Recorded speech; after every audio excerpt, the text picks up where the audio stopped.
Bom, pessoal, vamos começar então a prática de número 6 de engenharia de fluidos. Eu sou o professor Rogério.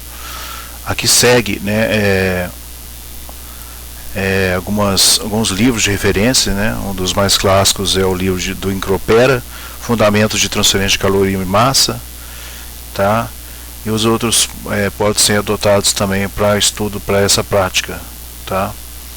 Vamos aqui então no primeiro slide. A gente vai falar um pouquinho da teoria, tá? Sobre transferência de calor, que é uma ciência que está inserida dentro da ciência fenômeno de transporte ou engenharia de fluidos, O calor, então, é uma forma de energia que se transfere espontaneamente, de um corpo de maior temperatura para o outro de menor, Como se pode observar isso na prática, Então, se eu tenho um corpo a 50 graus Celsius, vai haver uma transferência, se os dois estiverem em contato, para um corpo de menor temperatura. O calor se transfere devido à diferença de temperatura entre os corpos. E os três mecanismos de transferência de calor, na termodinâmica a gente não estuda como se transfere, e assim como se encontra o determinado fluido, o estado do fluido, Já em transferência de calor a gente estuda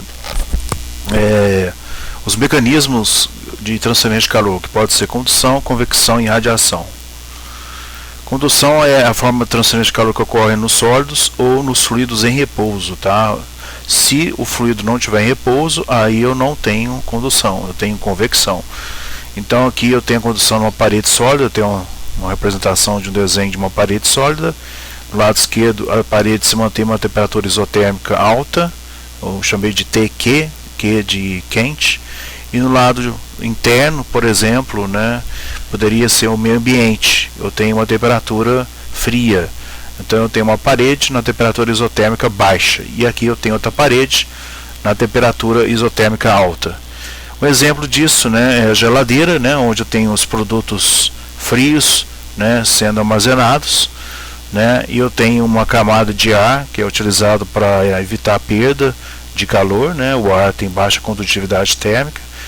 E o meio ambiente, onde a tendência dele é ter a temperatura maior que a temperatura dentro da geladeira, por exemplo. Aqui eu uso o ar para tentar reduzir essa taxa de transferência de calor do meio ambiente para dentro da geladeira, por exemplo. A condução é um processo microscópico, tá? A convecção é a transferência de calor entre uma superfície sólida e o fluido na sua proximidade. Nesse caso, o fluido tem movimento macroscópico. A convecção pode ser natural, forçada e mista.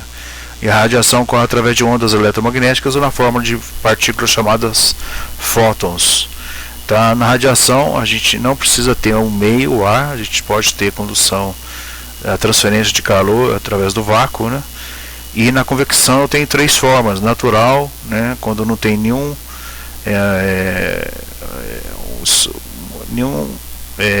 dispositivo externo atuando, para que ocorra a movimentação do fluido, a troca de calor.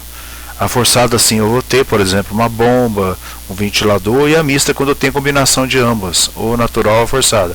A natural vai ocorrer devido a variações de temperatura, as propriedades do fluido variam com a temperatura, e com isso variam, por exemplo, a massa específica e o peso, Então vai fazer com que haja uma movimentação do fluido dentro do meu domínio de estudo.